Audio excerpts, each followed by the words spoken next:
സുഹൃത്തുക്കളെ, ഷൈനി ജീവിച്ചിരുന്നത് ഒരു പ്രഷർ കുക്കറിനകത്തായിരുന്നു. ആ പ്രഷർ കുക്കർ എന്ന് പറയുന്നത് ഷൈനിയുടെ സ്വന്തം വീടാണ്. ഇനി 27-ാം തീയതി വൈകിട്ട് വരെയും നല്ല സന്തോഷത്തിലിരുന്ന ഷൈനി ആണ് പിറ്റേ ദിവസം പോയി മരിച്ചിരിക്കുന്നത് വെളുപ്പാങ്കാലം. അതിന് കാരണം നോബിയാണോ ഷൈനിയുടെ അപ്പനാണോ? അപ്പനാണ് പ്രിയ സുഹൃത്തുക്കളെ. പിന്നെ ഷൈനി ഇതിനു മുമ്പ് ഒന്ന് ചെയ്തായിരുന്നു. പക്ഷെ അന്ന് ഈ സഭ പൊങ്ങച്ചക്കാരുടെ സഭയാണ്. ഇവര് പുറമേ സൃഷ്ടിച്ചു വെച്ചിരിക്കുന്നത് ഇവര് വലിയ സംഭവമാണ്, പണക്കാരാണ്. അവരും യാതൊരു ഉത്തരവാദിത്വം ഇല്ലാതെയാണ് സഭാ നേതൃത്വം മുന്നോട്ട് പോകുന്നത്. സഭാ നേതൃത്വം ഞങ്ങളുടെ സമുദായത്തെ തന്നെ നശിപ്പിക്കുക എന്നുള്ള രീതിയിൽ അവരുടെ നിലപാട്. അത് തന്നെ അവരുടെ പോക്ക് തന്നെ ശരിയല്ല. സഭാ നേതൃത്വം കാശിന്റെയും അഹങ്കാരത്തിന്റെ ഒരു ദാഷ്ട്രീയ അഹങ്കാരം അവർക്കുള്ളത്. ഷൈനി പറഞ്ഞു, ഞാനും പപ്പായോട് പറഞ്ഞതാ, കാല് പിടിച്ച് പറഞ്ഞതാ. ആ നികൃഷ്ട ജന്മങ്ങളായിരുന്നു ഈ കുടുംബത്തിൽ ഷൈനിയും മക്കളും. അതുകൊണ്ടാണല്ലോ ആ മക്കളുടെ അടുത്തും ഈ രീതിയിൽ ആ ഗ്രാൻഡ് പാരന്റ്സ് പെരുമാറിയത്. വേറൊരാൾ ഇവിടുന്ന് പോയിട്ടില്ല. അപ്പനോ അമ്മയോ ഒന്നും ആ ചടങ്ങിൽ ആ പള്ളി പോകായിരുന്നു. അപ്പൊ കൂടെ പോയിട്ടില്ല. TV പോലും ഇടാനുള്ള സ്വാതന്ത്ര്യം ആ വീട്ടിലില്ല. അതും നിലത്തിരുന്നാണ് TV കാണുന്നത്. 5:30 കുർബാനയ്ക്ക് പോകണമെങ്കിൽ ആ പിള്ളേര് 4:45 എണീക്കണം. എല്ലാവർക്കും ജോബിന ജുവൽ വണ്ടേഴ്സ് വ്ലോഗിലേക്ക് സ്വാഗതം. ഷൈനിയുടെ മരണവുമായി ബന്ധപ്പെട്ട് 2ാം പ്രതി നോബി, ബാക്കിയുള്ളവരൊക്കെ അതിനുശേഷം. പക്ഷെ ഇവിടെ 1ാം പ്രതി ഒരാളുണ്ട്. നിങ്ങൾക്കറിയാമോ? അത് ഷൈനിയുടെ അച്ഛനാണ്. അതായത് ഷൈനിയുടെ സ്വന്തം പാരന്റ്സ് ആണ് ഷൈനിയുടെ മരണത്തിലെ 1ാം പ്രതി. അതേ സുഹൃത്തുക്കളെ, ഷൈനി ഇതിനു മുമ്പും ആത്മഹത്യക്ക് ശ്രമിച്ചിരുന്നു. ഷൈനി എന്തുകൊണ്ടാണ് അന്ന് ആത്മഹത്യ ചെയ്യാതെ തിരിച്ചു വന്നത്? ആരാണ് ഷൈനിയെ അതിന് പ്രേരിപ്പിച്ചത്? ഷൈനിയുടെ അച്ഛന്റെ പങ്ക് ഇതിൽ എന്താണ്? തൽക്കാലം പിടിച്ചു നിൽക്കാനുള്ള ഒരു സ്വർണമാല ഷൈനിക്ക് ഉണ്ടായിരുന്നു. എന്നിട്ടും ഷൈനി എന്തിനാണ് ഈ ആത്മഹത്യ ചെയ്തത്? ഷൈനിയുടെ സഹോദരങ്ങൾ ഷൈനിയെ സ്നേഹിച്ചിരുന്നില്ലേ? ഷൈനിയുടെ ഇളയ കുട്ടിയെ വലിച്ചു പിടിച്ചുകൊണ്ടാണ് ഷൈനി പോകുന്നത്. പക്ഷെ ഇളയ കുട്ടിക്ക് അറിയാം അമ്മ എന്തോ ഒരു കാര്യം അരുതാത്തത് ചെയ്യാൻ പോകുന്നു. അതുകൊണ്ടാണ് ആ കുട്ടി ചെല്ലാൻ അവിടെ മടിച്ചത്. അതിനർത്ഥം ഷൈനി ആ വഴിയെ മുൻപും പോയിട്ടുണ്ടെന്ന് തന്നെയല്ലേ? അത് മാത്രമല്ല, പക്വത വന്ന ഷൈനിയുടെ മൂത്ത മകളും എന്തുകൊണ്ടാണ് ഇതിൽ നിന്ന് പിൻവാങ്ങാതിരുന്നത്? ലോക പൈലറ്റ് പറയുന്നത് വെച്ച് നോക്കുമ്പോൾ ഷൈനിയും കുട്ടികളും കെട്ടിപ്പിടിച്ച് നിൽക്കുന്നു എന്നാണ് നമുക്കറിയാൻ സാധിച്ചത്. അത്രയും എന്ത് പ്രഷറായിരുന്നു ഷൈനിക്ക് ഉണ്ടായിരുന്നത്. പ്രിയ സുഹൃത്തുക്കളെ, ഷൈനി ജീവിച്ചിരുന്നത് ഒരു പ്രഷർ കുക്കറിനകത്തായിരുന്നു. ആ പ്രഷർ കുക്കർ എന്ന് പറയുന്നത് ഷൈനിയുടെ സ്വന്തം വീടാണ്. നിങ്ങൾ കേട്ടത് വളരെ ശരിയാണ്. കാര്യങ്ങളെല്ലാം മാറി മറിയുകയാണ് പ്രിയ സുഹൃത്തുക്കളെ. ഇതിലേക്കെല്ലാം വരുന്നതിന് മുമ്പ് എനിക്ക് കുറച്ച് കാര്യങ്ങൾ പറയാനുണ്ട്. അതായത്, ഞാൻ കഴിഞ്ഞ ദിവസം എന്റെ ഒരു വീഡിയോയില് ജ്ഞാനായ സഭയെ കുറിച്ച് കുറച്ച് കാര്യങ്ങൾ പറഞ്ഞായിരുന്നു. അതായത്, ഈ സഭ പൊങ്ങച്ചക്കാരുടെ സഭയാണ്. ഇവര് പുറമേ സൃഷ്ടിച്ചു വെച്ചിരിക്കുന്നത് ഇവര് വലിയ സംഭവമാണ്, പണക്കാരാണ്. പിന്നെ ഇവരുടെ ഇടയിലുള്ള പാവങ്ങളെ സഹായിക്കാറില്ല. ഇവര് മറ്റുള്ള മനുഷ്യരെ നോക്കി കാണുന്നത് വളരെ താഴേക്കിടയിലുള്ളവരായിട്ടാണ്. അതുപോലെ തന്നെ ഷൈനിക്ക് ഇതിൽ ഒരിക്കലും നീതി കിട്ടത്തില്ല. കാരണം ഈ സഭയിലുള്ള ഒരു പള്ളിയിലച്ഛൻ ഇതിൽ ഉൾപ്പെട്ടതുകൊണ്ട് തന്നെ 2 കുടുംബക്കാരും ഇതിൽ പ്രതികളായതുകൊണ്ട് തന്നെ ഇത് അവസാനം തേച്ച് മാച്ച് കളയുമെന്ന് ഞാൻ പറഞ്ഞു. അന്നേരം എനിക്ക് കുറച്ച് കമന്റുകൾ എനിക്ക് വന്നു. നീ എന്തിനാണ് സഭയെ പറയുന്നത്? നിനക്ക് വേറെ പണിയില്ലേ? ഈ ഒരു കാര്യത്തിൽ സഭയെ വലിച്ചഴക്കുന്നത് എന്തിനാണ്? അത് മാത്രമല്ല, ഞാൻ അതിൽ ഇങ്ങനെ ഒരു കാര്യം പറയുന്നുണ്ട്. മുമ്പ് എന്റെ ഒരു വീഡിയോയില് ഞാൻ ഒരു വോയിസ് ക്ലിപ്പ് പുറത്തു വിട്ടിട്ടുണ്ടായിരുന്നു. അതായത്, ഈ ജ്ഞാനായ സഭയിലെ തന്നെ ഒരു സ്ത്രീ ഈ സഭയെ കുറിച്ചുള്ള ചില സത്യങ്ങൾ വെളിപ്പെടുത്തുന്നുണ്ട് അതില്. അപ്പോൾ ഞാൻ പറഞ്ഞു, ഇപ്പോൾ ഈ ഒരു സ്ത്രീയെ പുറത്തു വന്നിട്ടുള്ളൂ. നിങ്ങളുടെ സഭയിലുള്ള മനുഷ്യരെ പ്രൊട്ടക്ട് ചെയ്തില്ല എന്നുണ്ടെങ്കിൽ നിങ്ങളുടെ സഭയിലുള്ള ആൾക്കാർ തന്നെ നാളെ നിങ്ങളെ തിരിഞ്ഞു കൊത്തും.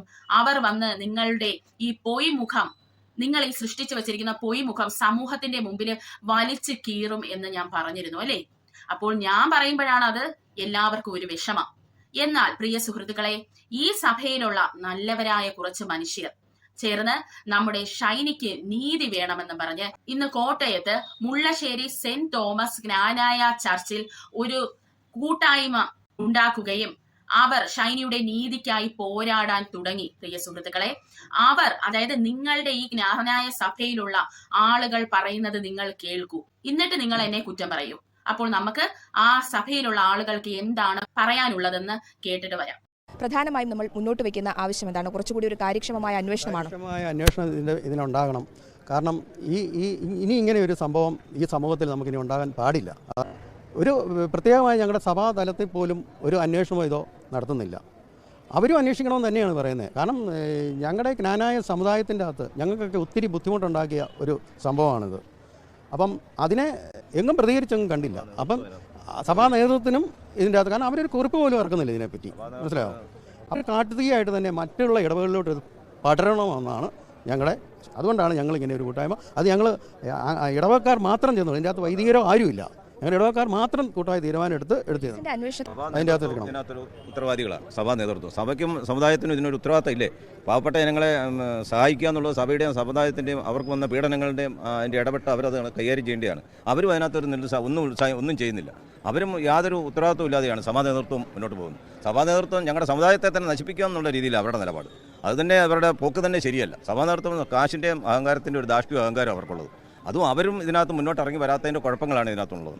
ഞങ്ങൾക്ക് പറയാനുള്ളത് പിന്നീട് എത്ര വലിയ കാര്യങ്ങൾ പ്രവർത്തിച്ചിട്ടുണ്ടെങ്കിൽ അവരെ വെളിച്ചത്ത് കൊണ്ടുവരണം, നിയമത്തിന് മുമ്പിൽ കൊണ്ടുവരണം. കാരണം നമുക്കറിയാം കോട്ടയം രൂപതയിൽ ഈ അടുത്ത നാളിൽ നിന്ന് സംഭവം നടക്കും. പിന്നെ അതിനെപ്പറ്റി യാതൊരു അന്വേഷണവും ജനങ്ങൾ അറിയുന്നില്ല. അത് വെളിച്ചത്തിൽ കൊണ്ടുവരണം. എത്ര വലിയവനാലും കൊണ്ടുവന്ന് നിയമത്തിൻ്റെ മുമ്പിൽ കൊണ്ടുവന്ന് അവരെ തുറന്നിടക്കണം. കാരണം നമുക്കറിയാമല്ലോ, ഒരു വൈദ്യുതിയുള്ള വീടാണ്. അവിടുത്തെ പ്രശ്നങ്ങൾ അവിടെ തീർക്കാവുന്ന കാര്യമുള്ളൂ. അതെല്ലാം ഇട്ട് നീട്ടി കൊണ്ടുപോയിട്ട് അവർ ആത്മഹത്യയിലേക്ക് ഇതുകൊണ്ട് ചാടിച്ചു. ജസ്റ്റ് അറിയാമല്ലോ, 10-11 വയസ്സുള്ള 2 പെൺചോമനാണ്. കണ്ടാൽ നമ്മുടെ ഹൃദയം പൊട്ടിപ്പോകും. ഒന്ന് ആലോചിച്ച് മറ്റ് നമ്മുടെ രൂപതയിൽ കോട്ടയം അതിരൂപതയ്ക്ക് സംഭവം ഉണ്ടാകാൻ പാടില്ല. അത് ഞങ്ങൾ ശക്തമായ നമുക്ക് നാണക്കേട് തന്നെയാണ് ഉണ്ടാകാൻ പാടില്ല. അതിനെ കിട്ടിയിരിക്കണം. പ്രവർത്തിക്കണം. അത് മാത്രമേ ഇനി എന്നെ നിങ്ങളെ ക്രൂശിൽ കയറ്റത്തില്ലല്ലോ. നിങ്ങൾ ഈ വ്യക്തികളോട് തന്നെ ചെന്ന് ചോദിക്കൂ എന്തുകൊണ്ടാണ് നമ്മുടെ സഭയെക്കുറിച്ച് ഇങ്ങനെയൊക്കെ സംസാരിക്കുന്നതെന്ന്, കേട്ടോ. അപ്പോൾ എന്തായിരുന്നാലും കൂടുതൽ ഞാൻ എക്സ്പ്ലെയിൻ ചെയ്യുന്നില്ല, നമുക്ക് നമ്മുടെ ടോപ്പിക്കിലോട്ട് പോകാം. ഇവിടെ ഞാൻ നിങ്ങളെ ഒരു വീഡിയോ കാണിക്കുകയാണ്. ഇതിൽ നിങ്ങൾ ഈ കാണുന്ന ആദ്യത്തെ വീടെന്ന് പറയുന്നത് ഷൈനിയുടേതാണ്. രണ്ടാമതായിട്ട് അതിനോട് ചേർന്നിരിക്കുന്നതാണ് ഷൈനി അവസാനമായി ജോലി ചെയ്ത ഹോം കെയർ. അതിന്റെ പേരെന്ന് പറയുന്നത് ഷൈനി അവസാനമായി ജോലി ചെയ്ത റോസ മിസ്റ്റിക്ക കെയർ ഹോം എന്ന് പറയുന്നത്. ഇത് നിങ്ങളുടെ മനസ്സിൽ വെക്കും. കാരണം ഇതിനെക്കുറിച്ച് നമ്മൾ പിന്നെ ഇതിൽ സംസാരിക്കുന്നുണ്ട്, കേട്ടോ. സ്വന്തം വീട്ടിലെ ഷൈനിക്ക് മനസമാധാനമില്ല എന്ന് തെളിയിക്കുന്ന ആദ്യത്തെ വീഡിയോ ആണ് ഞാൻ നിങ്ങളെ കാണിക്കാൻ പോകുന്നത്. ഷൈനിയെ കുറിച്ച് ഈ പറയുന്നത് റോസ ഹോം കെയറിലെ ഇതിന്റെ ഓണറിന്റെ സഹോദരിയാണ് ഈ ഒരു വ്യക്തി എന്ന് പറയുന്നത്. അപ്പൊ നമുക്ക് വീഡിയോ കണ്ടിട്ട് വരാം. ഞാൻ 6:30 കുർബാനയ്ക്ക് പോകുമ്പോൾ ഷൈനയും പിള്ളേരും കുർബാന കഴിഞ്ഞ് തിരിച്ചു വരുക. അപ്പൊ ഞാൻ അവരെ എന്നും കാണും, 6 ദിവസവും കാണും. കാരണം അവര് ഞായറാഴ്ച അവർ കാരിത്താസ് പള്ളിയിൽ സൺഡേ സ്കൂളുണ്ട്, അതിനാ പോകുന്നത്. അപ്പൊ ഞാൻ ഈ പിള്ളേരെ കാണുമ്പോൾ എന്റെ മനസ്സിൽ കുറെ ചിന്തകൾ വരാറുണ്ട്. എന്നും ഈ ചിന്തയായിട്ടാണ് ഞാൻ പോകുന്നത്. ഷൈനിയുടെ മുഖത്ത് ഭയങ്കര ദുഃഖമാണ്. അപ്പൊ ഞാനിങ്ങനെ ഓർക്കും, ഡിവോഴ്സ് ഒക്കെ ചെയ്ത് വിഷമിച്ചിരിക്കുമായിരിക്കും, ആ വിഷമമുണ്ട്, കൊച്ചിന് വലിയ വിഷമമുണ്ട്, കൗൺസിലിംഗ് ഒക്കെ നടത്തണോ, അങ്ങനെയൊക്കെ ഓർത്ത് ഞാനങ്ങ് പോകാറുണ്ട്. പിന്നെ ഈ പിള്ളേര് രണ്ടുപേരും അമ്മയുടെ 2 കയ്യെ പിടിച്ചോണ്ടായിരുന്നു. മിക്കവാറും ചില ദിവസം അവർ പുറകെ കൂടെ വരുന്നതാണ്. അപ്പൊ ഞാൻ ഈ പിള്ളേരെ കാണുമ്പോൾ ഞാൻ ഓർക്കും, 5:30 കുർബാനയ്ക്ക് പോകണമെങ്കിൽ ആ പിള്ളേര് 4:45 എണീക്കണം. അപ്പൊ എന്റെ വിഷമം എന്നാന്ന് പറഞ്ഞാൽ ഇപ്പോഴും ഞാൻ 6:30 കുർബാനയ്ക്ക് പോകുന്നുണ്ട്, ഷൈനിയും പിള്ളേരും കാണുന്നില്ല. ഫ്രണ്ട്സ്, ഇതിൽ അവര് വ്യക്തമായി പറയുന്നുണ്ട്, ആഴ്ചയിൽ 6 ദിവസവും 5:30-ക്കുള്ള കുർബാനയ്ക്ക് ആ മക്കളെയും കൂട്ടിയാണ് ഷൈനി പോകുന്നത്. നിങ്ങൾ ആലോചിക്കണം, ഇപ്പോഴത്തെ കാലത്ത് ഏത് മക്കളാണ് അതിരാവിലെ എഴുന്നേറ്റ് ഈ കുർബാനയ്ക്ക് പോകുന്നത്?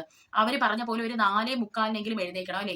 അത്രയ്ക്ക് എന്താണ് ഷൈനിയിൽ ഉണ്ടായിരുന്ന വിഷമം, അതും സ്വന്തം വീട്ടിൽ നിൽക്കുമ്പോൾ. അത് ഒരു ചോദ്യം തന്നെയാണ്. അത് മാത്രമല്ല, 6 ദിവസം കുർബാനയ്ക്ക് പോകും, അതിന്റെ 7ാമത്തെ ദിവസം കാരിത്താസിലോ അങ്ങനെ എന്തോ ആണ് കുർബാന, അവിടെയും പോകും. മനസ്സിലായോ? അതായത് 7 ദിവസവും പ്രാർത്ഥനയുമായി നടക്കുന്ന ഒരു വ്യക്തിയാണ് ഷൈനി എന്ന് പറയുന്നത്. അപ്പോൾ ഒരാളെ പ്രാർത്ഥനയിലോട്ട് അടുപ്പിക്കണമെങ്കിൽ അത്രയ്ക്കുള്ള ദുഃഖം ആ സ്ത്രീയിൽ ഉള്ളത് കൊണ്ട് തന്നെയാണ് അവർ ഇത്രയ്ക്ക് ദൈവത്തോട് അടുത്തതെന്ന് പറയാതിരിക്കാൻ പറ്റത്തില്ല. ഇനി നമുക്ക് ഈ ഷൈനിയുടെ അച്ഛൻ എങ്ങനെയാണ് ഈ കുട്ടികളെ കണ്ടിരുന്നത്? ഇവിടെ ഞാൻ നിങ്ങളെ 2 വീഡിയോസ് ആണ് കാണിക്കുന്നത്. ഇതിലാണ് ഞാൻ നിങ്ങളോട് പറഞ്ഞത്, ഷൈനിയുടെ വീടും ഈ റോസ മിസ്റ്റിക്ക എന്ന് പറയുന്ന ഹോം കെയറും കൂടി നിങ്ങൾ നോക്കി വെക്കണമെന്ന് ഞാൻ നിങ്ങളോട് പറഞ്ഞത്. ഈ ഷൈനിയുടെ വീടിന്റെ ടെറസ് നടക്കുന്ന ഒരു സംഭവമാണ് ഇവിടെ ഈ ഹോം കെയറിന്റെ ഓണർ നമ്മളോട് സംസാരിക്കുന്നത്. ഡാൻസ് കളിക്കുന്നൊന്നും കുട്ടികളെ. അതെ, അതായത് നമ്മൾ ഈ വൈകുന്നേരങ്ങളിൽ കണ്ടില്ലേ അപ്പച്ചനമ്മച്ചിമാരെ പുറത്തിരുന്നേ, അപ്പൊ അവർക്ക് വേണ്ടി ഞങ്ങൾ പാട്ട് പാടും. അങ്ങനെ വരുമ്പോൾ ഇവർ ആ ടെറസിന്റെ മേളിൽ കയറി നിന്ന് ഡാൻസ് കളിക്കുമായിരുന്നു. ഈ പിണക്കം, അതായത് ഈ ഒരു ഇഷ്യൂ വന്നു കഴിഞ്ഞാൽ പിന്നെ അതെല്ലാം പുള്ളി ബാൻ ചെയ്തു. ഞങ്ങളുടെ കൂടെ അവിടെ കളിക്കാൻ വരുമോ, ഞങ്ങളുടെ വീട്ടിൽ വരുവാനുള്ളതെല്ലാം ബാൻ ചെയ്തു. ഞങ്ങൾ സൈക്കിൾ എടുത്ത് ഓടിക്കുമായിരുന്നു പിള്ളേര്. അത് കഴിഞ്ഞാൽ പിന്നെ അങ്ങനെ ഒന്നും ചെയ്യാറില്ല. ഞങ്ങളെ കണ്ടു കഴിഞ്ഞാൽ ഇവര് മുഖം മറച്ച് മാറ്റും. കാരണം അങ്ങനെ പറഞ്ഞ് പഠിപ്പിച്ചിട്ടുണ്ടായിട്ട് അവർ TV പോലും കാണാറില്ല. ഞാൻ ഓണാക്കുമ്പോൾ ആ മൂലയ്ക്ക് വന്നിരുന്ന് കാണാറേ ഉണ്ടായിരുന്നുള്ളൂ എന്നാണ് അദ്ദേഹം എന്നോട് പറഞ്ഞത്. കാരണം അത്ര പോലും സ്വാതന്ത്ര്യം അവർക്കില്ലായിരുന്നു. അവരെ നിലത്തിരുന്ന് കാണുകയായിരുന്നു. അവർ ഒരു എത്രമാത്രം ഒരു വീട്ടിലേക്ക് വന്നിട്ട് അവഗണന അനുഭവിക്കാമോ അത്രമാത്രം അവഗണന അവരുടെ വീട്ടിലും അനുഭവിച്ചു എന്ന് പറയാതിരിക്കാൻ നിവൃത്തി. നമുക്കുള്ള 2 കാര്യങ്ങളെ അറിഞ്ഞിട്ടുള്ളൂ. അതായത് TV പോലും ഇടാനുള്ള സ്വാതന്ത്ര്യം ആ വീട്ടിലില്ല. അതും നിലത്തിരുന്നാണ് TV കാണുന്നത്. നിങ്ങളൊന്ന് ആലോചിക്കണം. നമ്മളെ ഈ സ്ഫടികം സിനിമയിലെ ചാക്കോ മാഷിന്റെ ഒക്കെ ഒരു സ്വഭാവമാണ് ഇദ്ദേഹത്തിനെന്നാണ് എനിക്ക് തോന്നുന്നത്. അത് മാത്രമല്ല, കുട്ടികളെ ടെറസിൽ കയറി ഡാൻസ് കളിക്കരുതെന്ന് പറഞ്ഞു. അതായത് ഭയങ്കര സ്ട്രിക്റ്റ്. ഈ ഒരു വ്യക്തി പറയുന്നുണ്ട്, ഭയങ്കര ധാർഷ്ട്യമായ ഒരു ഭാവമാണ്, അല്ലെങ്കിൽ അങ്ങനെ ഒരു ക്യാരക്ടറാണ് ഈ ഷൈനിയുടെ അച്ഛൻ എന്നുള്ളതും, അതും ഷൈനിയോടും അദ്ദേഹം ഇങ്ങനെയായിരുന്നെന്ന് ഇവർക്ക് അറിയില്ലായിരുന്നെന്നാണ് ഇവർ പറയുന്നത്. അത് മാത്രമല്ല, ഈ ഓൾഡ് ഏജ് ഹോമിലെ കുറച്ച് ആൾക്കാരെ ഇന്റർവ്യൂ ചെയ്തപ്പോൾ അവർ പറയുന്നുണ്ട്, ഒരു ശകലം ശബ്ദം പോലും ആ വീട്ടിൽ നിന്ന് വരത്തില്ലായിരുന്നു. കാരണം അത്ര സ്ട്രിക്റ്റ് ആണ് ഈ ഗ്രാൻഡ് പാരന്റ്സ് എന്ന് പറയുന്നത്. റോസാ മിസ്റ്റിക്കിന്ന് ഒരു മരം അല്ലെങ്കിൽ ഒരു വൃക്ഷത്തിന്റെ കുറച്ച് ഭാഗം ഈ ഇപ്പുറത്തോട്ട് ചെന്നാൽ അദ്ദേഹം ദേഷ്യം വന്ന് അത് വലിച്ച് എടുത്തിട്ട് വെട്ടിക്കളയും. അവരോടൊന്ന് ചോദിക്കത്തോ ഒന്നുമില്ല. അങ്ങനത്തെയൊക്കെ ഒരു വല്ലാത്ത ക്യാരക്ടറാണ് ഈ ഷൈനിയുടെ അച്ഛൻ എന്ന് പറയുന്നത്. ഇനി നമ്മൾ നോക്കാൻ പോകുന്നത്, ഷൈനിയുടെ അച്ഛനാണോ ഈ ഹോം കെയറിലെ ജോബ് ഇല്ലാതാക്കിയത്, അതേ ഹസ്ബൻഡിന്റെ സഹോദരനായ ഈ ഒരു അച്ഛനുണ്ടല്ലോ ബോബി, അയാളാണോ ഈ ഒരു ജോബ് ഇല്ലാതെയാക്കിയത് ഷൈനിയുടേന്ന്? നമുക്കൊന്ന് കേട്ടിട്ട് വരാം. ആക്ച്വലി ഞങ്ങൾ ഇങ്ങനെ സ്ട്രിക്റ്റ് ആയിട്ട് പറഞ്ഞു വിട്ടതല്ല. ഇപ്പൊ 2 പ്രാവശ്യം, ആദ്യം ഒരു കേസ് കൊടുത്തു, രണ്ടാമത് പിന്നെയും കേസ് കൊടുത്തു കഴിഞ്ഞപ്പം ഷൈനിയായിട്ട് ഞങ്ങൾ സംസാരിച്ചു, എൻ്റെ വൈഫ് സംസാരിച്ചു, ഞാനും സംസാരിച്ചു. ഇനി എന്നാ ചെയ്യണ്ടേ, ഇങ്ങനെ തുടങ്ങിക്കഴിഞ്ഞാൽ എന്താ ചെയ്യും? അപ്പോൾ ഷൈനി പറഞ്ഞു, ഞാനും പപ്പായോട് പറഞ്ഞതാ, കാല് പിടിച്ച് പറഞ്ഞതാ, അങ്ങനെ കേസ് കൊടുക്കരുതെന്ന് പറഞ്ഞതാന്ന് ഷൈനി എന്നോട് പലവട്ടം പറഞ്ഞു. ഇനി എന്നാ ചെയ്യാൻ പറ്റുന്നത്, ഇങ്ങനെ പിന്നെ തുടങ്ങുവാണെങ്കിൽ എന്നാ ചെയ്യുന്നത്? അപ്പോൾ ഷൈനി തന്നെ ഒരു സജഷൻ പറഞ്ഞു, എന്നാൽ ഞാൻ IELTS പഠിക്കാം, ഇപ്പം IELTS ജോലിയും കൂടെ ഒന്നിച്ച് പോയി കേട്ടോ, അതുകൊണ്ട് ഞാൻ രാജിവെച്ചോളാം എന്ന് പറഞ്ഞു. ഷൈനി ആ മാസം രാജിവെച്ച് പിന്നെ വളർത്താനുള്ള ഒരു ഷൈനി ഈ സമയത്ത് പറയുന്നുണ്ടായിരുന്നു, നിന്റെ ജോലി മിക്കവാറും പോകും എന്ന് പറഞ്ഞുകൊണ്ട് തന്നെയാണ് കേസ് കൊടുക്കാൻ പോയത്. മോളോട് പറയുന്ന നിന്റെ ജോലി മിക്കവാറും പോകും, നിന്റെ ജോലി മിക്കവാറും പോകും കേട്ടോ എന്നും പറഞ്ഞുകൊണ്ടാണ് ഈ കേസ് കൊടുക്കാൻ പോയത് തന്നെ. അതും നല്ല അടിപൊളി അപ്പനല്ലേ പ്രിയ സുഹൃത്തുക്കളെ. അതായത് സ്വന്തം മകളുടെ ജോലി അറിഞ്ഞുകൊണ്ട് തന്നെ അയാൾ അവിടെ കളഞ്ഞു. ഇത് ഒരു കമ്പോസ്റ്റ് കുഴി തുറന്നപ്പോൾ അതിന്ന് ഒരു മണം വന്നു. അതാണ് ഇദ്ദേഹം വലിയ പ്രശ്നമാക്കിയത്. അവര് 2 ദിവസത്തെ ടൈം ചോദിച്ചു, വേറൊരു കുഴിയെടുത്ത് ഞങ്ങൾ അത് ഓക്കെ ആക്കിക്കോളാം എത്രയും വേഗം എന്ന് പറഞ്ഞിട്ട് പോലും ഇദ്ദേഹം കേൾക്കാതെ ഇദ്ദേഹം കൊണ്ട് കേസ് കൊടുത്ത് അവിടെ പിന്നെ ഹെൽത്ത് ഇൻസ്പെക്ടറും അവരും ഇവരും ഒക്കെ വന്ന് ആ ഒരു ഹോം കെയറിനെ അത്രമാത്രം ബുദ്ധിമുട്ടിച്ചു. മനസ്സിലായോ? ഈ ഒരു ഓണർ പറയുന്നതെന്ന് വെച്ചാൽ, ഈ ഹോം കെയർ എന്ന് തുടങ്ങിയോ അന്ന് മുതലേ ഇത് എങ്ങനെയെങ്കിലും പൂട്ടിക്കണമെന്ന് പറഞ്ഞാണ് ഷൈനിയുടെ അപ്പം നടന്നത്. മനസ്സിലായോ? അപ്പോൾ ഷൈനി അവിടെ പോയി ജോലി ചെയ്യുന്നതൊന്നും ഇദ്ദേഹത്തിന് ഇഷ്ടമല്ല. കാരണം ഇദ്ദേഹത്തിന്റെ മോൾ അവരെ ഡിപ്പെൻഡ് ചെയ്യുന്നതിനോട് താല്പര്യമില്ലെന്നാണ് എനിക്ക് തോന്നുന്നത്. അതുകൊണ്ട് മനഃപൂർവ്വം ആ കൊച്ചിന്റെ ജോലി ഇല്ലാതെയാക്കി. കെട്ടിയന്റെ വീട്ടിൽ നിന്ന് വന്നപ്പോൾ വളരെ ഗ്ലൂമി ആയിരുന്നു കേട്ടോ. അവിടെ ജോലിക്ക് കയറിയപ്പോഴും മൂഡ് ഔട്ട് ആയിരുന്നു. പക്ഷെ ഓരോ ദിവസം കഴിയും തോറും ഷൈനി ഓക്കെ ആയി വളരെ സന്തോഷവതിയായിരുന്നു. 16,000 രൂപയായിരുന്നു ഷൈനിയുടെ ശമ്പളം അവിടുത്തത്. ഷൈനിക്ക് ബുദ്ധിമുട്ടുണ്ടെന്ന് അറിഞ്ഞിട്ട് 1000 രൂപയും കൂടെ അവർ കൂട്ടിക്കൊടുത്തു. മനസ്സിലായോ? അത്രയ്ക്കുള്ള സഹായമാണ് അന്യര് ഈ ഷൈനിക്ക് വേണ്ടി ചെയ്തത്. നിങ്ങളൊന്ന് ആലോചിക്കണം. ആ ഒരു സന്തോഷവും ഇൻകവുമാണ് ഈ ഒരു അപ്പൻ അവിടെ ഇല്ലാതെയാക്കി തീർത്തത്. ഇപ്പോൾ മനസ്സിലായല്ലോ, ഇവിടെ ഈ പള്ളിയിലച്ഛനായ ബോബിക്ക് ഇതിൽ ഒരു പങ്കുമില്ല. ഡിയർ ഫ്രണ്ട്സ്, ഇനി നിങ്ങൾ കാണാൻ പോകുന്ന വീഡിയോ കണ്ടാൽ നിങ്ങൾ വിഷമിക്കും കേട്ടോ. കാരണം നമ്മൾ എല്ലാവരും ഷൈനിയുടെ അച്ഛന്റെ ഇന്റർവ്യൂ കണ്ടപ്പോൾ ചിന്തിച്ചു അല്ലേ, ഇദ്ദേഹത്തിന്റെ മനസ്സിൽ ഇങ്ങനെയാണ്, അതായത് ആ തൊല്ല് എങ്ങ് ഒഴിഞ്ഞു പോയല്ലോ എന്നാണ് അദ്ദേഹത്തിന്റെ ഇന്റർവ്യൂ കണ്ടപ്പോൾ നമുക്ക് ഭൂരിഭാഗം ആളുകൾക്കും തോന്നിയത്. എന്നാൽ അതിനെ ശരി വെക്കുന്ന ഒരു വീഡിയോ ആണ് ഞാൻ നിങ്ങളെ കാണിക്കാൻ പോകുന്നത്. ഈ ഷൈനിയുടെ പാരൻസും ഷൈനിയുടെ സഹോദരങ്ങളും എന്തുമാത്രം സ്നേഹിച്ചു കൊന്നിരുന്നു എന്നുള്ളതാണ് പ്രിയ സുഹൃത്തുക്കളെ നമ്മൾ ഇനി കാണാൻ പോകുന്നത്. നമുക്ക് ആ വീഡിയോ കൂടെ കണ്ടിട്ട് വരാം. അന്ന് ചേച്ചി പിള്ളേർക്ക് ഹോസ്റ്റലിൽ ശരിയായി, ചേച്ചിയുടെ ബാന്ദ്രയിലോ എവിടെ ജോലി ശരിയായി എന്നെല്ലാം പറഞ്ഞ് ഞങ്ങളുടെ സ്റ്റാഫിൻ്റെ അടുത്ത് പറഞ്ഞ് അന്ന് രാത്രിയിൽ എന്തോ സംഭവിച്ചിട്ടുണ്ട്. അതെന്താണെന്ന് കണ്ടുപിടിക്കണം. അതായത് ഓക്കെ, കുട്ടികളെ ഹോസ്റ്റലിൽ ശരിയായി, ചേച്ചിക്ക് പിള്ളേരെ വീട്ടിൽ നിർത്തി പോകാൻ പറ്റാത്ത സാഹചര്യം ഉള്ളതുകൊണ്ടാണല്ലോ ചേച്ചി ഹോസ്റ്റലിൽ അന്വേഷിച്ചു പോയത്. അങ്ങനെ ഒരു അതെന്താ സാഹചര്യം ഒന്ന് കണ്ടുപിടിക്കുക. പിന്നെ അതെല്ലാം ശരിയായെന്ന് പറഞ്ഞ ചേച്ചി ആത്മഹത്യയെക്കുറിച്ച് എങ്ങനെ ചിന്തിച്ചു എന്നുള്ളത് കൂടി. ഷൈനി ചേച്ചിയുടെ മരിച്ചടക്കിന് ഇവിടുന്ന് ഷൈനി ചേച്ചിയുടെ ഒരു അനിയത്തി മാത്രമേ അവിടെ ഉണ്ടായിരുന്നുള്ളൂ. ഒറ്റ ഒരാളെ അനിയത്തി. അവർ വീട്ടുകാർ തമ്മിൽ പ്രശ്നം ഉണ്ടെങ്കിൽ പോലും സ്വന്തം മകള് അല്ലെ സ്വന്തം പെങ്ങളുടെ മരിച്ചടക്കിന് വേറൊരാൾ ഇവിടുന്ന് പോയിട്ടില്ല. ഞങ്ങൾ അവിടെ എത്ര മക്കളാണ്? ഷൈനി ചേച്ചി കൂടാതെ 4 പേര്, 2 ആണും 3 പെണ്ണും. അതിലൊരു അനിയത്തിയാണ് അവിടെ മരിച്ചടക്കിനുണ്ടായിരുന്നത്. ആ മകൻ്റെ കൂടെ ഉണ്ട്, നമുക്ക് ആ വീഡിയോയിലൊക്കെ കാണാം. വേറൊരാൾ ഇവിടുന്ന് പോയിട്ടില്ല. അപ്പനോ അമ്മയോ ഒന്നും ആ ചടങ്ങിൽ, ആ പള്ളിയിൽ പോകായിരുന്നു അവർക്ക്. അപ്പോൾ കൂടെ പോയിട്ടില്ല. ഞാൻ മനസ്സിലാക്കുന്ന അവിടെയുള്ള ബാക്കി മക്കള് വിദേശത്ത് ജോലി നാട്ടിലുണ്ടായിരുന്നു. ഓക്കെ. അപ്പോൾ അതെ, ഇപ്പോൾ ഭർത്താവിൻ്റെ വീട്ടിലേക്ക് പോയില്ലെങ്കിൽ പോലും പള്ളിയിലെ ചടങ്ങുകൾക്ക് തീർച്ചയായിട്ടും പങ്കെടുക്കേണ്ടതായിരുന്നു. പക്ഷെ ആ ഒരു അവരാരും അച്ഛനും അമ്മയും പങ്കെടുത്തില്ല. ഒരു സഹോദരി മാത്രമാണ്. പ്രിയ സുഹൃത്തുക്കളെ, നമ്മളെല്ലാം ചിന്തിച്ചത് ശരിയാണ്. ഈ ഷൈനിയുടെ വീട്ടുകാർക്ക് ഷൈനി ഒഴിഞ്ഞു പോയതിന് സന്തോഷമാണുള്ളത്. നിങ്ങളൊന്ന് ആലോചിച്ച് നോക്കൂ, എന്തൊരു വൃത്തികെട്ട മനസ്സാണ് ഇവരിതെന്ന്. എനിക്ക് ഇതിന് ഒന്നും പറയാനില്ല പ്രിയ സുഹൃത്തുക്കളെ. എനിക്ക് ഷൈനിയോട് ഇപ്പൊ ദേഷ്യവും കൂടെ തോന്നുന്നുണ്ട്. കാരണം ഇതുപോലെ ഉള്ള ആൾക്കാരുടെ ഇടയിൽ ജീവിച്ചായിരുന്നു കാണിച്ചു കൊടുക്കേണ്ടത്. ഇവിടെ എനിക്ക് മനസ്സിലായ ഒരു കാര്യമുണ്ട്. കാരണം പല വീടുകളിലും നമുക്ക് കാണാൻ കഴിയും, ഒരു 5 or 6 മക്കള് കാണും. അതിലൊരു 5 എണ്ണത്തില് 4 പേരും പോയി രക്ഷപ്പെടും, ഒരാള് രക്ഷപ്പെടത്തില്ല. അയാളെ ഈ പാരന്റ്സ് ഉൾപ്പെടെ സഹോദരങ്ങളും ഒരു വിലയും വെക്കത്തില്ല. അവരെ നികൃഷ്ട ജന്മങ്ങളായിട്ടാണ് കാണുന്നത്. ആ നികൃഷ്ട ജന്മങ്ങളായിരുന്നു ഈ കുടുംബത്തിൽ ഷൈനിയും മക്കളും. അതുകൊണ്ടാണല്ലോ ആ മക്കളുടെ അടുത്തും ഈ രീതിയിൽ ആ ഗ്രാൻഡ് പാരന്റ്സ് പെരുമാറിയത്. ഇതൊക്കെ അനുഭവിക്കാതെ ഇവര് ഈ ലോകം വിട്ടു പോകുമോ? പ്രിയ സുഹൃത്തുക്കളെ, ഇതിൽ നിന്ന് നമുക്ക് എന്താണ് മനസ്സിലായത്? ഷൈനിയോട് ആ വീട്ടിൽ ആർക്കും ഒരു സ്നേഹവും ഇല്ലായിരുന്നു. ഷൈനി മരിക്കുന്നത് 28-ാം തീയതി രാവിലെയാണ്. 27-ാം തീയതി വൈകിട്ട് ഷൈനിയുടെ കൂട്ടുകാരിയായ ജെസ്സിയെ പോയി ഷൈനി കാണുന്നുണ്ട്. അവിടെ ചെന്നപ്പോഴാണ് ഷൈനി ആത്മഹത്യ ചെയ്യാൻ ശ്രമിച്ചെന്നും ഷൈനി അതിന്ന് പിൻവാങ്ങിയത് എന്തുകൊണ്ടാണെന്നും എക്സ്പ്ലെയിൻ ചെയ്യുന്ന ഒരു വീഡിയോ ആണ് അടുത്തത് നമ്മൾ കാണാൻ പോകുന്നത്. എന്നാലും ഭവനത്തിൽ നിന്ന് തിക്തമായ അനുഭവങ്ങൾ ഉണ്ടായതായിട്ട് ഞങ്ങളുടെ സ്റ്റാഫിനോട് തന്നെ പറഞ്ഞതായിട്ട് നമുക്കറിയാം. ഷൈനി ഇതിനു മുമ്പ് നമ്മുടെ ഒരു സ്റ്റാഫ്, ഇപ്പം ഞാൻ ഇതായിട്ട് പറയുന്നല്ല, സ്റ്റാഫ് പറഞ്ഞു പിന്നെ ഷൈനി ഇതിനു മുമ്പ് ഒന്ന് ആത്മഹത്യ ചെയ്തായിരുന്നു, പക്ഷെ അന്ന് പിള്ളേര് കരഞ്ഞതുകൊണ്ട് തിരിച്ചു പോന്നു എന്ന് പറഞ്ഞു. അങ്ങനെ ഒരു സംഭവം നടത്തിയതായിട്ട് ഞങ്ങളുടെ സ്റ്റാഫ് എന്നോട് പറഞ്ഞു. പക്ഷെ അന്ന് ഈ മരിച്ചതിന്റെ തലേ ദിവസം, അതായത് 27-ാം തീയതി ഈ വൈകുന്നേരം പിന്നെ ജെസ്സിയുടെ അടുത്ത് ചെന്ന് ഇത് കുറിച്ച് ഈ പിള്ളേരെ ഹോസ്റ്റലിൽ നിർത്താനായിട്ട് വേണ്ടി ചോദിക്കുകയൊക്കെ ചെയ്യാനായിട്ട് ചെന്നപ്പോഴാണ് ഇത് പറയുന്നത്. അപ്പം ഈ ജെസ്സിക്ക് അത് ഒരിക്കലും തോന്നിയില്ല. കാരണം ഷൈനി ബോംബെക്ക് പോകുന്നു, പിള്ളേരെ ഹോസ്റ്റലിലാക്കാൻ പോകുന്നു. അപ്പൊ എന്റെ ആ മൈൻഡൊക്കെ മാറി കേട്ടോ. ഇപ്പം ഞാൻ കുറച്ചും കൂടെ സ്റ്റെബേണായി, ഒരു ബിൽ പവറായി, സ്ട്രോങ് ആയി എന്നൊക്കെ പറഞ്ഞുകൊണ്ട് ഷൈനി ആ ഒരു ആറ്റിറ്റ്യൂഡ് പറഞ്ഞത് കൊണ്ട് ഈ ആത്മഹത്യാശ്രമം നടത്തിയായിരുന്നു എന്നുള്ളത് അത്രയും അങ്ങോട്ട് പുള്ളിക്കാരത്തിക്ക് ക്ലിക്ക് ചെയ്തില്ല. പുള്ളിക്കാരത്തി ആശ്വസിപ്പിച്ച് ഷൈനി പോരും. ഈ വീഡിയോയിൽ ആദ്യം ഒരു ഭവനം എന്ന് പറയുന്നുണ്ട്. ആ ഭവനത്തിന് മുമ്പ് ഒരു പേര് ഇദ്ദേഹം പറയുന്നുണ്ട്. പക്ഷെ അത് എനിക്ക് ക്ലിയർ ആവുന്നില്ല കേട്ടോ. എത്ര ഞാൻ കേട്ടിട്ടും അത് ഷൈനിയുടെ വീട്ടിന്റെ പേരാണോ പറയുന്നത്, അതെ ഹസ്ബൻഡിന്റെ വീട്ടിന്റെ പേരാണോ എന്ന് എനിക്കറിയില്ല. പക്ഷെ ഈ കുട്ടികളെയും കൊണ്ട് പോവുകയും അവിടെ നിന്ന് കുട്ടികൾ കരഞ്ഞതും കാരണം താൻ തിരിച്ചു വന്നെന്നും പറഞ്ഞു. അപ്പോൾ ഇത് സ്വന്തം വീട്ടിലാണെന്നാണ് എനിക്ക് മനസ്സിലാക്കാൻ സാധിക്കുന്നത്. അതുകൊണ്ടാണ് ആ ഇളയ കുഞ്ഞിനെ വലിച്ചുകൊണ്ട് പോകുമ്പോൾ കുട്ടി നിരസിക്കുന്നത്. അതായത് മുമ്പും അമ്മ ഇതേപോലെ തന്നെ കൊണ്ടുപോയിട്ടുണ്ട്, അപ്പൊ അങ്ങോട്ടാണ് ഈ പോകുന്നതെന്ന് ഈ കുട്ടിക്ക് മനസ്സിലായത് കാരണമായിരിക്കണം ഈ വലിച്ചുകൊണ്ട് ഷൈനി ഈ കുട്ടി വരത്തില്ല എന്നുള്ള രീതിയിൽ നിർബന്ധം പിടിച്ച് പോകാൻ വിസമ്മതിച്ചത്. മനസ്സിലായോ? ഇത് മാത്രമല്ല, ഇതിനെക്കുറിച്ച് മുൻകൂട്ടി അറിയാം, ഈ കുട്ടിക്കും കുഞ്ഞു കുട്ടിക്കും അറിയാം. അതുകൊണ്ടാണ് ഇവര് 3 പേരും കെട്ടിപ്പിടിച്ച് ഈ പാളത്തിന്റെ നടുക്ക് നിന്നത്.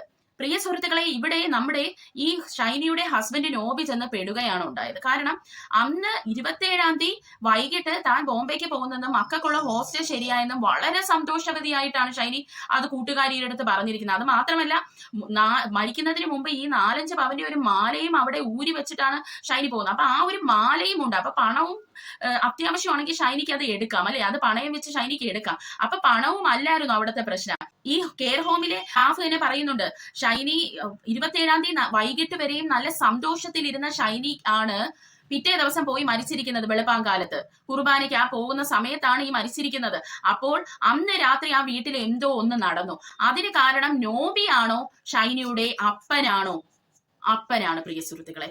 കാരണം അതിനുള്ള ഒരു ചെറിയ ബൈറ്റും കൂടെ ഞാൻ നിങ്ങൾക്ക് കാണിച്ചു തരാം. എന്നിട്ട് നിങ്ങൾ തന്നെ കമന്റ് സെക്ഷനിൽ പറയണം അപ്പൻ ഇതിൽ പങ്കുണ്ടോ എന്ന്. കാരണം അങ്ങനെ ഒരു ബൈറ്റാണ് ഞാൻ നിങ്ങളെ കാണിക്കാൻ പോകുന്നത് കേട്ടോ. അവർ ഒരു എത്രമാത്രം ഒരു വീട്ടിലേക്ക് വന്നിട്ട് അവഗണന അനുഭവിക്കാമോ അത്രമാത്രം അവഗണന അവരുടെ വീട്ടിലും അനുഭവിച്ചു എന്ന് പറയാതിരിക്കാൻ നിവൃത്തിയില്ല. കാരണം ഞങ്ങളിപ്പോൾ അദ്ദേഹത്തോട് സംസാരിക്കുകയായിരുന്നു. ധാർഷ്ട്യഭാവം ഒരിക്കലും അദ്ദേഹത്തിൻ്റെ മുഖത്തുനിന്ന് മാറിയിട്ടില്ല. ഒരു മകൾ നഷ്ടപ്പെട്ട ഒരു പിതാവിൻ്റെ മുഖമോ അതിൻ്റെയുള്ള സംസാരമോ അല്ല നമ്മൾ അദ്ദേഹത്തെ കണ്ടത് എന്നുള്ളത് പറയാതിരിക്കാൻ നിവൃത്തിയില്ല. കുട്ടികളോട് അങ്ങനെ പിതാക്കന്മാർ എന്തെല്ലാം പറയും, അതൊക്കെയാണോ കാര്യമാക്കേണ്ടത് എന്നാണ് ചോദിക്കുന്നത്. ഇവിടെ നിങ്ങൾ കേട്ടല്ലോ, കുട്ടികളോട് പിതാക്കന്മാർ അങ്ങനെ എന്തൊക്കെ പറയും, അത് ആക്കേണ്ട ആവശ്യമുണ്ടായിരുന്നു. അതായത് അന്ന് രാത്രി ഈ മനുഷ്യൻ എന്തോ ഷൈനിയെ വിഷമിപ്പിച്ചു. ഷൈനിയുടെ അപ്പൻ ഈ ഇദ്ദേഹത്തിനെ പിടിച്ച് 2 ഇടി ഇടിച്ചാൽ ഇത് തെളിയിക്കാവുന്നതേ ഉള്ളൂ. ഒരു പക്ഷേ നോബി വിളിച്ച് ഇതൊരു പ്രശ്നമാക്കിയപ്പോഴായിരിക്കണം അപ്പൻ ഇതിൽ കയറി ഇടപെട്ടത്. അന്നേരം അവിടെ എന്തെങ്കിലും വാഗ്വാദം ഉണ്ടായിരിക്കണം, അതിന്റെ ഒരു വിഷമത്തിലായിരിക്കണം ഈ ഷൈനി പോയി ഇങ്ങനെ ഒരു കാര്യം ചെയ്തത്. അപ്പൻ ഇതില് പങ്കുണ്ടെന്ന് 100% നമുക്ക് ഉറപ്പിക്കാം പ്രിയ സുഹൃത്തുക്കളെ. കാരണം 9 മാസമായല്ലേ ഹസ്ബൻഡിന്റെ വീട്ടിൽ നിന്ന് മാറി നിൽക്കാൻ തുടങ്ങിയിട്ട്. അപ്പോൾ അവിടെ വെച്ച് ചെയ്യേണ്ടതായിരുന്നു.